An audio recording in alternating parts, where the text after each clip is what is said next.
Just doing the usual asking in the chat, and I will cut this part out for the recording because it's pretty boring. I'm just gonna wait till one person says they can see us. Refresh if you can't.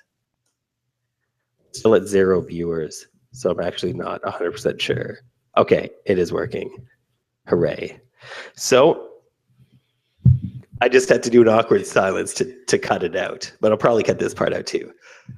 I'm Paul Jarvis. This is the creative class. What month is it? It's March, and I am talking with my friend Marie Poulin, and we are going to be talking today about communicating with clients and things like trust signals, confidence, boundaries, and all the things that play a factor and whether or not a client wants to hire us, or more importantly, wants to pay us bags of money, top dollar for our work. So thank you very much, Marie, for joining us today. I guess let's get a little intro from you, and then we can dive right into the questions. Sounds great. Thanks for having me. Nice to see you guys. So I'm Marie Poulin. I'm a designer and digital strategist. I work with clients as well as with other designers, helping them move into digital strategy. Also do a little bit of product development as well, similar to Paul. So we have our own platform that is an online course platform. But most of these days, my work is with other designers. So I get to see a lot of the behind the scenes of how people work with their clients and those trust signals that we send. So I'm really passionate about that topic. I think it was Vanessa Van Edwards that coined this term, and I love it. Recovering awkward person. I don't know. I definitely feel like I'm a recovering awkward person, and maybe you can relate. Yeah, pretty much. Although I don't know about the recovering. I think I'm just okay with the fact that I'm an awkward person. I think it's just your awkwardness. Exactly. So actually, before we get started, I'm curious then, because this is actually something that I've never talked to you about, even though I talk to you all the time, is how did you go from just designer to digital strategist, and then digital strategist to teaching other designers how to be digital strategists? This is interesting to me, and probably interesting to the people tuning in. Well, I'm sure it's similar to kind of what you do with releasing your products, is like you learn about a thing and then you start teaching that thing to other people, and to see is this a thing I can actually translate to other people? Is it possible? So, you know, I started Digital Strategy School as a mentorship program that was just pay what you can, which was, let's see if this is something I can actually teach people to do. I did work as a digital strategist at an agency for a very short-term contract, which totally opened my eyes about what could happen beyond design, you know, decisions that you could actually make that have to do with someone's business. That, you know, the studio was being hired as their web design agency, but they were handling so much more than the design. So my eyes were totally open in that process, and I got to see a lot of the behind the scenes. But it was at an agency level, and I was curious, like, how can we bring some of these weird topics to solopreneurs that might have smaller budgets? So there's still room to do things beyond web design, but how far do we take it with, you know, solopreneurs? So that's kind of how it began. And Nice. And you kind of assume that people kind of know what you know and that they've been exposed to similar ideas, but I realized that agency experience really gave me a huge edge. So I started just teaching what I had figured out to other people, and that's how it began. Nice. That's awesome. Yeah, I mean, I kind of, because I worked at an agency just when I started, and that was just doing design. And I didn't even, at the time, I wasn't thinking about business. And now I think about business more than I think about design. Absolutely. Design is like such a small part of a project process now. It's sort of like, yes, and I happen to do web design.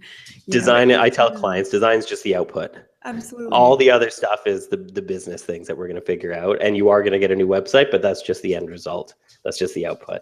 Totally. So let's dive into this. I'm excited for this topic. So I have the first question, and as usual, I have posted a few questions in here, and those are questions that I've heard from students before I started doing these calls, and questions that Marie and I thought might be something awesome to answer. So the first question from Paul Jarvis, I know him. How do we set boundaries without being awkward or feeling like an asshole?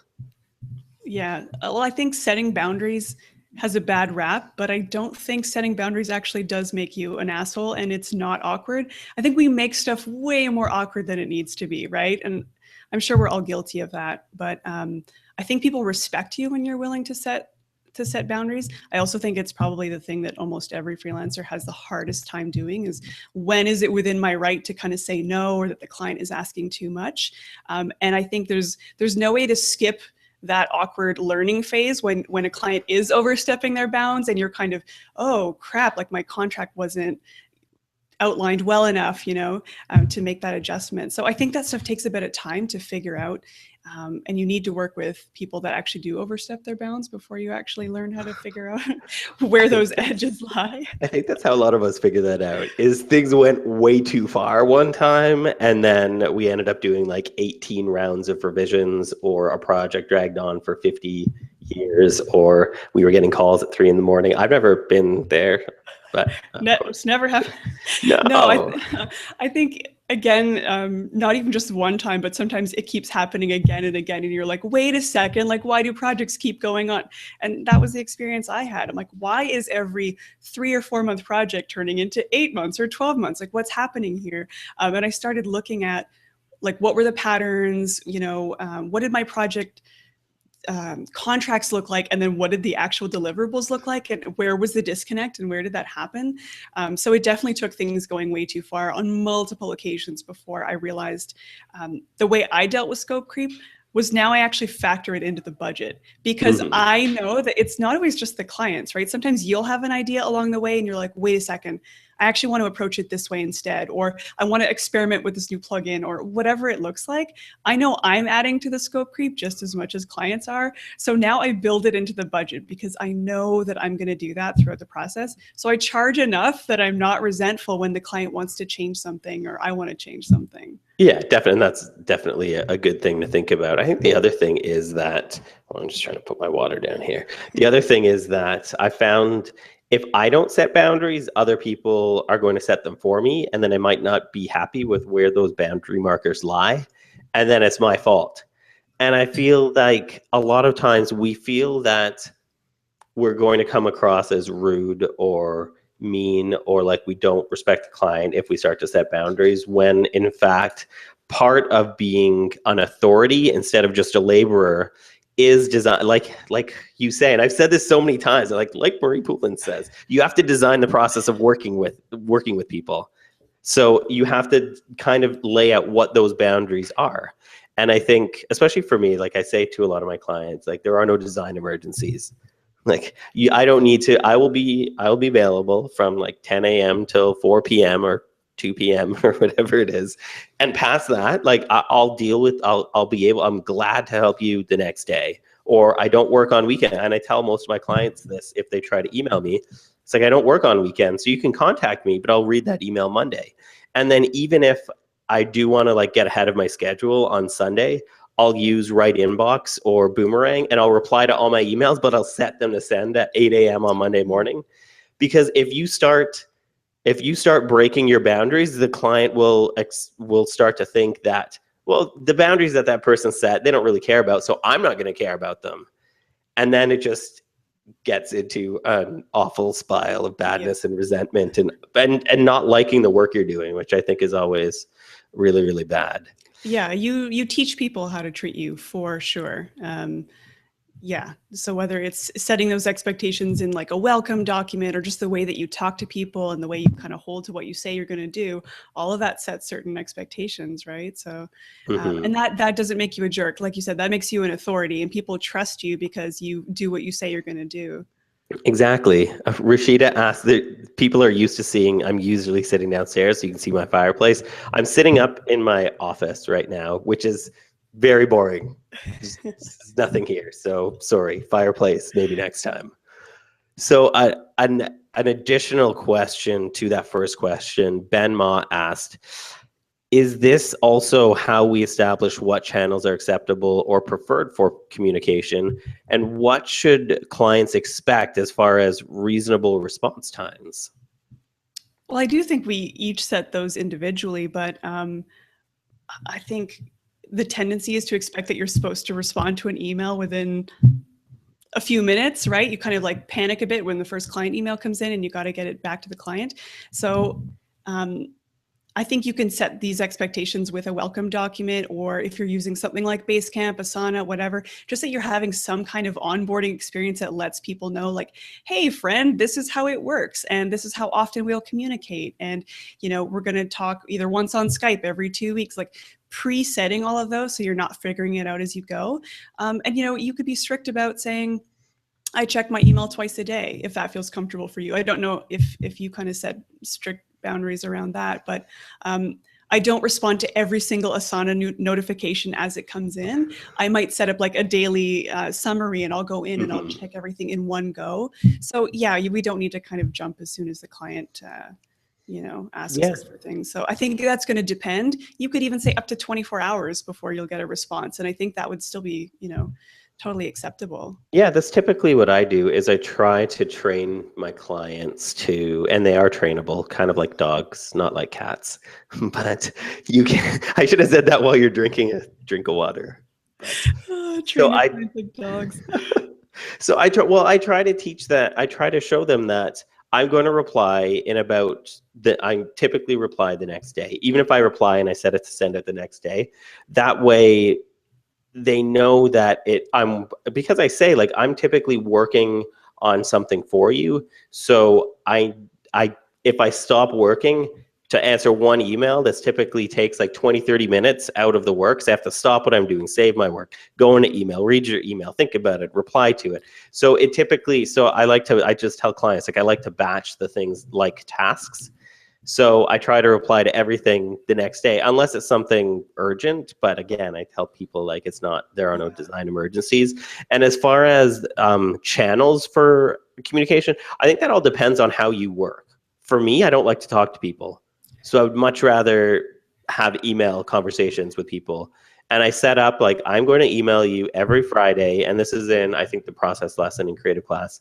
Like, set up a weekly schedule. I say I'm going to talk to you about 3 things. I'm going to tell you what I've done, what I'm doing next week, and what I need from you that I don't have right now to continue on with my work. And then everything outside of that, I deal with typically within about 24 hours. And I usually just set things to reply the next day. So people expect that if they send me an email anytime on one day, I'll reply to it by sometime the next day. That's what works for me. I think it depends on how you like to work and your clients, but I think it also depends on, like Marie was saying, if you set up expectations and you stick to those, then the client is going to as well, I think. Yeah, I think there's a lot of leeway for how you work. Like, even if you were only available once a week, but that was just the expectation from the beginning, I think you can kind of get away with a lot as long as you have a set process and you're clear about those expectations. Mm-hmm. Yeah, Brian added to that question. I have a client whose phone as early as 7 a.m. and consistently emails and texts at midnight, even though my office hours are 9 to 5. I would just not reply. Like, don't answer the phone. Also, no, I can't give clients my phone number. No client has my phone number, and no client has ever texted me, other than the clients that are now friends that I don't really work with. And even then, nobody calls me. My mom calls me. That's about it. Phones are for moms, not clients. Exactly. So, and that's why I think sometimes, but it's honest though. Clients get antsy, I think, because a lot of times there's a lot of money on the table. They want to know that the work's being done. You know you're doing the work, but the client sometimes needs a bit of hand holding. So I think establishing those, like, I'm going to let you know what's going on once a week or twice a week or once every 2 weeks if it's a massive project. I think if you set those things up in advance, your client is less likely to get antsy and start texting you at like midnight or calling you at 7 a.m. or that sort of thing. So yeah, I think setting something up in the beginning, you have to teach your clients to be good clients. They don't know how to be good clients. Yeah. But they can learn. They're smart people. So the next question, what do freelancers do that send weak trust signals to clients? Yeah, and I do think that kind of ties in with if you haven't set any expectations, that's a pretty major one. If you haven't told your client what your process looks like, pricing too low, right? Like, that's saying that you're not an expert at what you're doing. I've seen people write proposals that were really defensive. So it was already, I know you're going to screw me over, and all the language felt like I am protecting my ass right now. And that comes through, like, I don't trust you and you don't trust me, and I'm trying to like put really strict language in play, and it just sounds awkward, and it doesn't need to be that way. So my proposals are very human. I talk a lot about here's how I work and here's why. It's very collaborative. I love taking an MVP first approach. So like, let's get the first version of your site out without trying to do like the moon, the stars, and the sky all in one project. So I think the more that you're confident about the way you talk about what you do, you can start to set this sort of trust. And again, the way you carry yourself in meetings, right? Like your body language. I think in first meetings, a lot of freelancers will talk too much. They're not asking enough questions. So I feel like listening more than you speak is another huge way to kind of gain that trust as well. I think also leading the conversation, like go Yes. in with a game plan. Like if I'm talking to a client on the phone or a lead on the phone, that means one, they've gone through my automated onboarding process. So they've kind of gone through the steps and they've figured out how to go through the steps, which sometimes is a big deal. Like if a client can't follow the 4 or 5 steps, it's not going to be a good fit. Like I 100% know that client is going to be a red flag client. And then whenever I'm talking to a client on the phone, because I'm not the most, like, I'm not confident, I'm pretty awkward, but I always have a game plan. I'm always the one who leads the conversation, not because of ego, but because this is what I do. I'm a web designer because I've done lots of web design projects. The client has maybe hired 0 web designers or 1 or 2 web designers. So they've hired me and they're paying me money and they're paying you money because you know what you're doing. So if you go into every conversation, whether it's phone or I don't remember the last time I did an in-person meeting. Thank God. I hate those. But even on the phone or on Skype, like I write out a game plan. And I think this is something that Alex asked in the Slack chat a little while ago. Like I always have the questions I'm going to ask, what I want to say at the beginning, what I want to end with, and all the things I want to talk about, so I can be the one leading the conversation. Because again, that helps build these trust signals, that helps show you as an authority instead of just a skilled laborer. And I think all of that helps in terms of like people feeling like they're getting good value for the money that they spend, people leaning on you for your expertise and your advice instead of just leaning on you and telling you what they want you to do, because those projects aren't fun. Like I've done those. Like you said too in that meeting, I think even having like a what's next at the end, so that you don't kind of end awkwardly like, well, thanks, and like, I don't know the price yet. Like you don't need to know the price, you don't need to know the details, but have some kind of follow-up protocol. Like, great, like I'm so glad we got to cover this stuff. Here's what you can expect from me next. I'm going to follow up with you either via email or whatever. I'm going to send you whatever documents. Just have something that kind of wraps it up, that you can be like, yep, I have a process that I consistently use each time. Yep. And even when you don't know something, and this comes up often in questions, I always like, I know I don't know everything. And it used to fluster me and it doesn't anymore. And all I say is like, I don't know the answer to that, but I'm going to find out. And I will let you know next time we talk. And that takes you from a position of like, maybe he doesn't know what he's talking about, to like, this guy's on top of things. Like this guy's going to go out of his way to find an answer to a question that I have, so that it ends up turning a potential negative into a positive. There's definitely an element of confidence, I think, when you can admit that you don't know something. I think it's a huge indicator of confidence to just say like, yeah, I'm not really sure, but I'm so happy to look into that. Yeah, exactly. And I'll let you know the next time that we talk. Yeah. So Rob asks, how do you present a new service or product that you might feel insecure about because you don't have examples to show, but that you still have the confidence that you can do a good job? I love this question. It's something that I'm always pushing clients to do too, is to try out new services. So I would say you could, depending on how you want to approach this, you could even create like a sales page on your site that actually outlines this service and send it to the person that is the perfect person for this job. Maybe someone's already asked you for this service and you want to give it a shot, but just say, hey, I'm actually, this ties into like, I don't really know, or I've never done this before, but you can say, hey, I have an idea for a service. This is what I want to do. Maybe it's at a discounted rate because you're wanting to build your portfolio and build your experience. So it's basically getting other people to beta test your new services. I'm all for doing that, and just being really honest about the fact that I've never run this before, but I actually really want to integrate this into my services. Are you willing to be my guinea pig? Let's do it. And I've because I like to try lots of new things, I've done that so many times where it's like, okay, I want to do consulting, but I haven't really done that much consulting. So I did like a pretty big discount on consulting, and then I booked, I think, like 30 people, like one email. And then I was like, okay, at the end of this though, like, sure, I got all of these people that I was doing consulting for, but at the end of this, like, I better be an expert at consulting because I'm talking to this many people, and then I can charge the rate that I want to. Definitely. So yeah, I think there's always ways to do that. And I think as well, like you said, like, just be honest. Like, this is one of the first projects in this type of service. The reason I think I'll be good at this service is because I know something relating to the other services that you do, and I want to test this with you, and I'm willing to work with you on this more and give you a bit of a break on price maybe.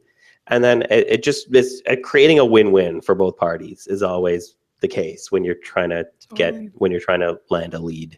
And that's totally what I did with Digital Strategy School too, was I hadn't formally mentored any designers before. You know, it's like I'm giving out advice in Facebook groups or whatever, but I hadn't actually charged for this service before. So by doing it as a beta offering, it helped me build my confidence and get some kind of case studies under your belt so I can be like, yes, I do this thing. Yeah, totally. That is, yeah, really good. Where's the next question here? There we go. What's the best way to rope a client back who has consistent changes in scope creep, aside from using a strong contract, without coming across as annoyed? Yeah, so we sort of talked a little bit about scope creep, but obviously the best way to avoid scope creep is to nip it in the bud. And again, I personally just factor it into my project pricing now. But I think there's no reason to be annoyed, right? So like, if you've set certain expectations, I don't think it's unreasonable for a client to be like, hey, is it possible to do XYZ in addition? There's no reason to be annoyed. That's the time for you to say, like, great, let's look at how that might impact the project budget. You know, let's see if that's a small enough change that we could squeeze that in. Let's review kind of what we talked about in the proposal. As much as possible, I don't like to be like, let's check the contract and go line by line. I don't like to do that. But that's part of also why I pad my projects, so I don't have to get kind of nitpicky about that stuff. But just set that expectation right from the beginning. As soon as you start feeling a bit of that push, just be like, yeah, no problem. I'm going to have to take a look at whether that's going to affect the project schedule, budget, whatever that is going to be. I think the sooner you can kind of nip that in the bud and just be honest about it. It doesn't have to be awkward. I think we make that stuff way more awkward than it needs to be. So just call it out and just say, I'm happy to look into whether or not that's possible, or whether that's possible within the scope of what we've agreed upon. So you're kind of training them to be like, oh, right, like there is kind of a set start and finish and feature set that we've agreed on. But I think, yeah, scope creep is something I personally have struggled with in the beginning years of my freelancing, for sure. And I like for projects to be organic and kind of have some room to grow. So that's why I actually prefer longer term engagements, working on a retainer basis. And I actually leave the deliverables more open than specific. So I don't like itemize a list of exactly what they're getting. Another thing you can do is like paid discovery processes. So you actually get really, really specific early on about what the project is going to entail. So I think Kai has written about that on his site. Davis, he's pretty awesome. Yeah. He was on a Q&A. He's in the Slack chat as well for Creative Class. I'm pretty sure he posted an article about that in the process channel in Slack. I might be wrong. If not, I'll post it in the general after. But so for me, I don't really... So the first thing is to obviously have a good contract, to lay out as much as you can in as plain language as possible what they're getting.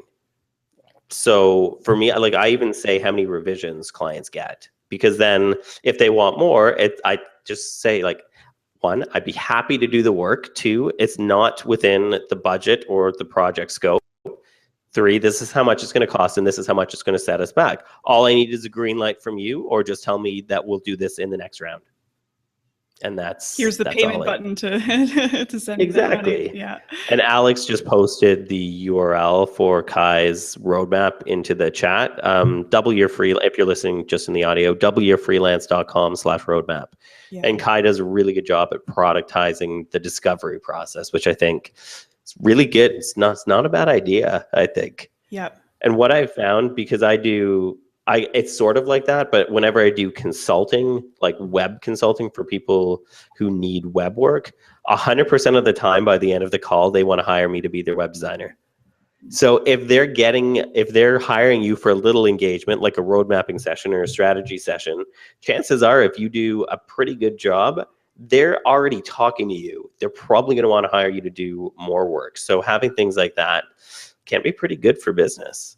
Yeah, and I think he talks also about how that kind of removes the need for a proposal process at all, right? Because this is how I work, this is what you're getting, and they're buying that package.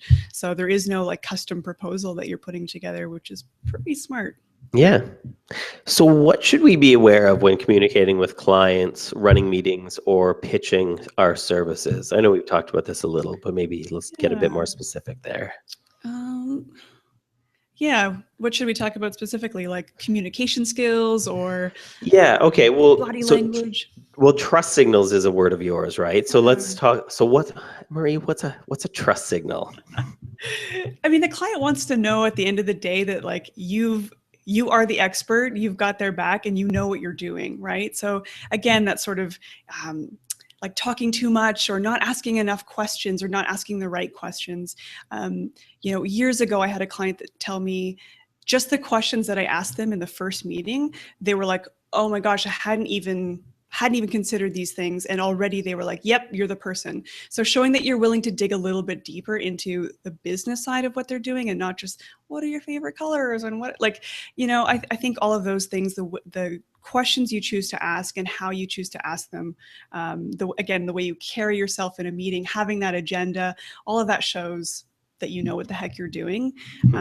So I think like emotional intelligence as a business owner is probably one of the hugest assets. If you understand people, the whole idea that if you give enough people what they want, you can get anything you want. Like, I really do believe that. So at the end of the day, it's like reading, what does this person need from me? What are they looking for?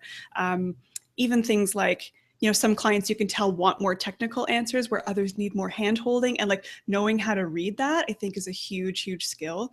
How do you learn that? If you're not intuitively good at that? There's tons of great books on that. Like there's a guy, I think his name is Daniel Goleman, and he talks about emotional intelligence in leadership and why it's important. And he says, if you look at some of the best, some of the top performing CEOs, like the common trait that they all have is that they have a certain level of social and emotional intelligence. So I read a lot about that stuff. I find the human side of business super nerdy, fascinating. And for me personally, like, this may be TMI, but like, mental illness does run in the family, and there's a lot of that, like, okay, is there danger? Like, reading a situation, reading people's facial expressions became kind of second nature to me. So it's something I'm kind of tuned into, or at least I'm really curious about that, and kind of what signals do we send that we don't even realize that we're sending. So I think the more that you can understand how people operate and the subtle, like, just micro expressions that we show and send, and I think that translates to language too. So the language you're using in your proposal, the language you're using in your emails, are you getting really awkwardly defensive when someone's asking you for something? Like, all of that kind of creates this sum total of, are you this trustworthy person? Interesting. I guess I've never thought of that, like reading people, because I feel like but I must do that intuitively because I am really good with the language that I use, because if I get on the phone with somebody, they pretty much want to hire me every time. And like, I am an awkward person. I am not the most confident person.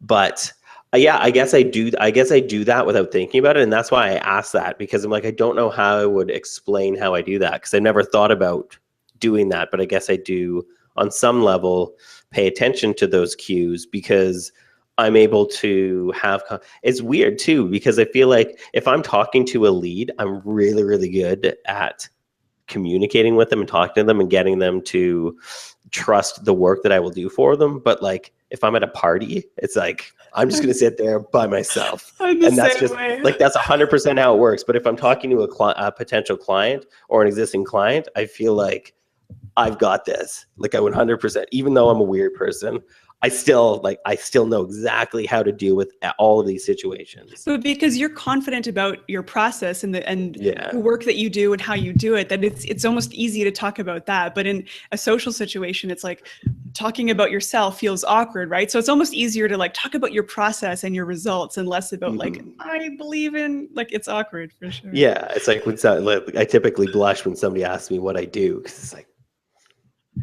I don't I even do know. the internet. Exactly. I type words in and money comes out, and there's some stuff in between I haven't figured out yet. I just don't know. But I'm sure that attunement does come natural to you. Like if you're landing, every project that comes through the door. And I do think that's something I've noticed of. I wish I could be a fly on the wall during some people's first client meetings. I think it would be really, really interesting. I started doing that in digital strategy school. I actually record all the meetings and they can actually watch me like from beginning to end go through a whole client project process. So they're like, Wow. oh. That's awesome. I kind of want to buy your course now. I'll send you the page. And people can see the email communication stuff there too. Like I had a client that asked for, hey, can we have a 3-hour meeting on Tuesday? And I was like, 3 hours, No, like, well, no first of meeting all, should take 3 hours. well, Wow. why, right? And so Yeah. it took me a weekend to figure out, okay, I want to respond to this tactfully. I want to make sure that their needs are met and that they feel like they trust me. So, part of what I did was followed up on, here's a project report of where we're at.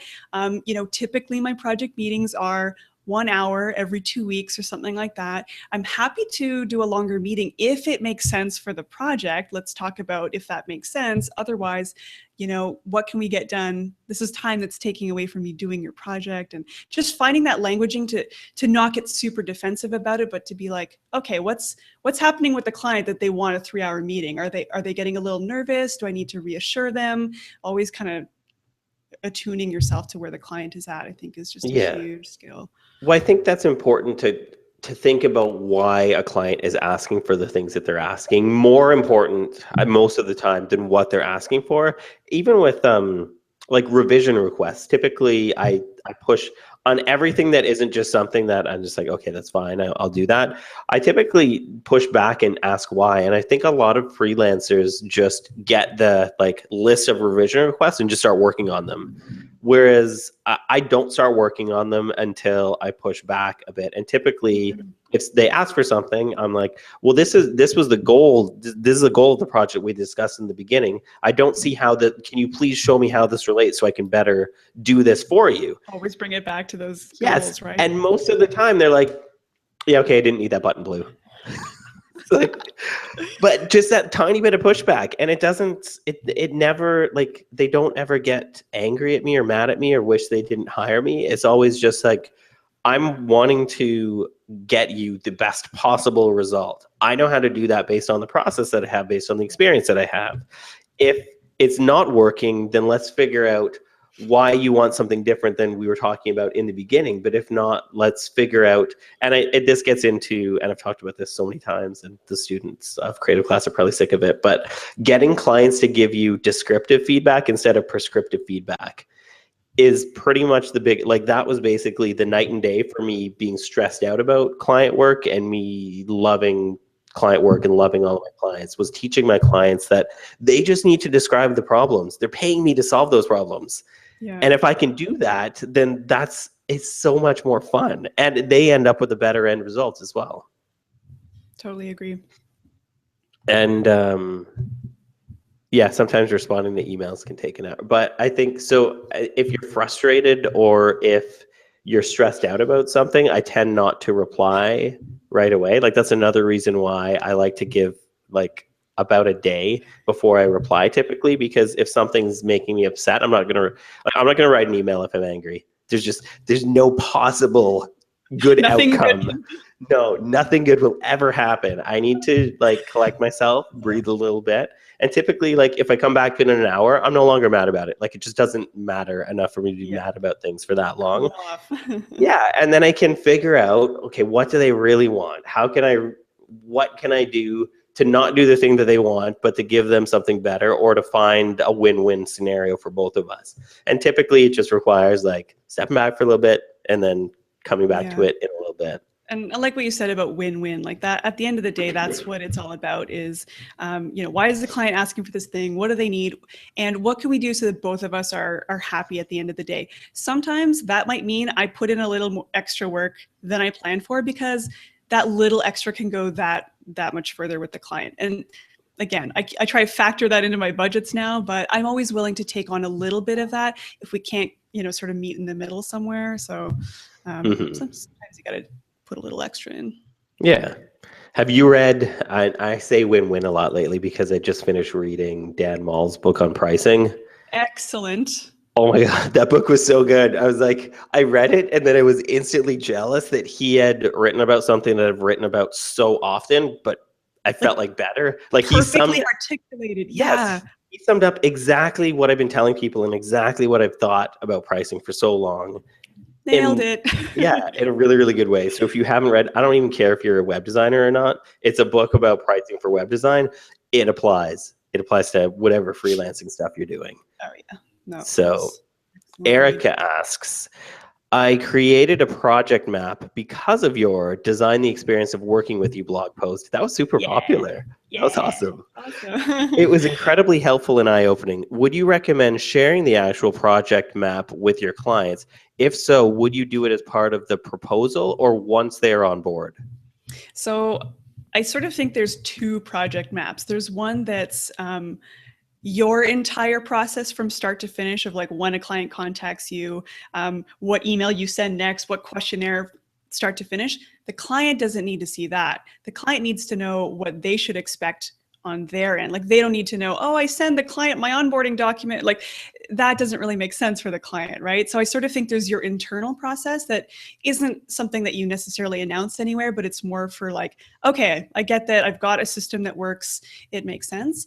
And I think clients could actually have a slightly different one, or maybe it's only the parts that the client touch points are kind of outlined. So I wouldn't show that one to my clients. Yeah, I basically like my chat, and it's just like a quick and dirty checklist. It's like, okay, this has happened, and then what I share with my clients is in, which all of you guys have access to, the getting started guide, and it's just like these are all the deliverables, and these are all the steps. I also in my process outline what I need for my client and when, and it has like a gray box around it. Like this is something you give me. It's worded better than that because that's not very well worded, but it shows that they are part of the process as well. It's not just me continually giving them shit throughout the process till the end. It's we're going to work together. Like, and I tell my clients, like, if this project is going to take me 50 hours, you're probably going to need to work on this project about the same amount of time by giving feedback, by thinking about your business, writing content. Yes, especially writing. Well, I pretty much only I only take on projects where a content writer is involved now because it's just it's not worth it otherwise. And luckily I know so many good content writers that are so fun and easy to work with, and they make the project better anyways. That's awesome. And that's why one of the reasons why I created the community for Creative Class is because there are so many content writers and designers and developers, and projects go better when everybody works together. And the client can just basically hire everybody they need to get the job done. And it's a good time.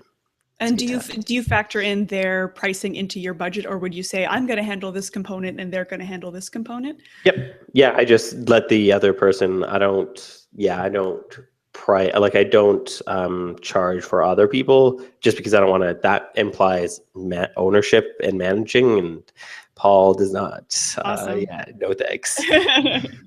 So, but I tell people like it's the easiest, like working, because I work pretty much with Sherry Hansen, my editor and content strategy person, who also lives in Vancouver. Oh, cool. And so basically I'm like the best salesperson for Sherry, because a client will get on the phone with me. They want to hire me to do web design. And I tell them, look, if you work with my content strategist, Sherry Hansen, what I found in the past is that projects that have a content professional involved tend to do a whole lot better. Sherry's somebody that I've worked with for 10 years, and every time we do a project together, it's so much smoother. It always gets done on time, and you're more likely to see success. And it's just like, just drop the mic. And she's like, all I have to do is make sure I want to work with the person on the phone because they already want to work with me. So it's really easy for freelancers to pitch like auxiliary freelancers in projects by doing and saying things like that. Definitely. That's awesome. And it's just, it's waiting for content. I just would never want to. Something everyone struggles with. Yeah. So Michael asks, actually, sorry, I skipped a question. Shay asks, what steps should we take to create a process chart like the one on your blog post? What ideally should and shouldn't be included? So I think we covered that. Yeah, I think like outline every single step, everything that happens, any emails that need to get sent out, setting up a sauna or Basecamp, whatever it is, literally outline every freaking step in the process, map it out. And you can, once you see it all mapped out, you can kind of look for those leaks in the bucket. Like, why do revisions always take 10 times longer than I think? Or something's broken. Why does it take 10 emails to kind of get that first, get the project sign off? And you can really start to see it. But I think you got to start by mapping out every single annoying little piece and then start to kind of streamline things. So include all of it.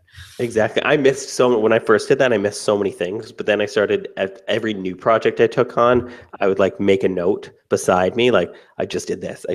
And I was like, oh shit, I missed like 20% of my process. And then I had to add it in, and then I had to start thinking about it and finding, like you said, those leaks in the bucket. But it is so helpful.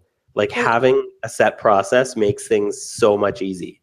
And like you said, the fact that we all kind of forget those little things means that we're not actually factoring them into a budget. So we're like, yeah, I think I can do that project for this much. And we forget all of that, like the communication, the in-between, the things that we don't really factor into the project price. So once you really map it out, you're like, oh, wait, this is why I can't get away with charging this much for a site. Like I actually need, to cover my butt. So it puts things in perspective. Yeah, and no job is 5 minutes, because if you've read the email from the client asking you to do a 5-minute fix, you've already used it 5 minutes. Like it just, when you start to think about all of the things you do, then you can start to think about like, maybe I should be charging a little more for this. Yep. So Michael asks, how can you empower your team to talk to clients directly, specifically asking about Slack communications, but at the same time encourage them to say the right things? Well, I mean, I don't use Slack with my clients. I think you were saying you also don't, because it does kind of train them that I am perpetually available, which I really don't want them to get into the habit of. So at the moment I use Asana. I'm not super keen on it. It just I just don't have enough clients that I used to use Basecamp, and I actually really, really liked it. So, I mean, use whatever project management system makes sense, but I also don't have a ton of team members. So it's hard for me to know what to say in terms of getting your team members to be able to communicate directly with clients. I wouldn't say I'm necessarily the go-to person on the team side of things, but I think if you've got a project management system and your roles are really clearly outlined, then it should be pretty. Yeah, I also I've never had a team, so I don't know, but I don't really see the benefit of having instant communication with a client. You're just going to train them that you're available at a moment's notice. Like I only use Slack for internal communication or for communication with customers of products, like the students of creative class. But yeah, if it was a project, I would now, and that's why I don't give up my phone number or like text. Like clients shouldn't have instant access to you, and if so, then just be prepared for dealing with that all the time. And they honestly don't need it either. And I think no design emergencies, right? There are no design emergencies. Although I do like how Allison Monday handles this. Is she? I think she says if you put URG, like urgent, at the beginning of your subject line, it'll actually send her a text, which maybe as a developer, if someone cites down, she handles security and maintenance for a lot of people. So, but I would, if I was the one doing that, I would say, if you do that, this is going to incur a cost. Otherwise, people. Oh, your audio just cut out for me.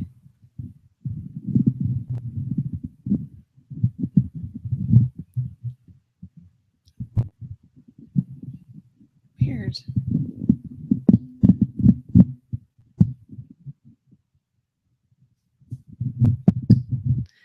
Let me change my headphone input. Sorry, 1 second.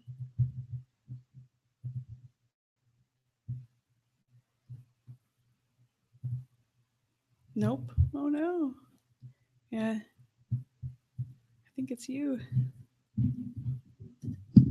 Come back, Paul.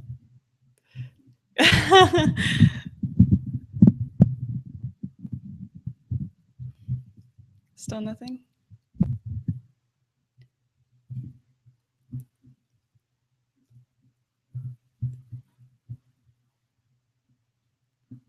sad. It's not me, it's you. Oh, what do we do? There's not like a wire loose or something weird like that.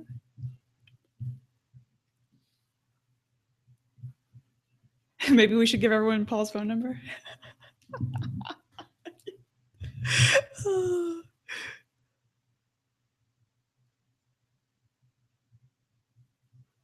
Shaking my head at Paul as if he can see me. Oh no. Sad. What do we do? Do we answer questions? Do we stop? Do we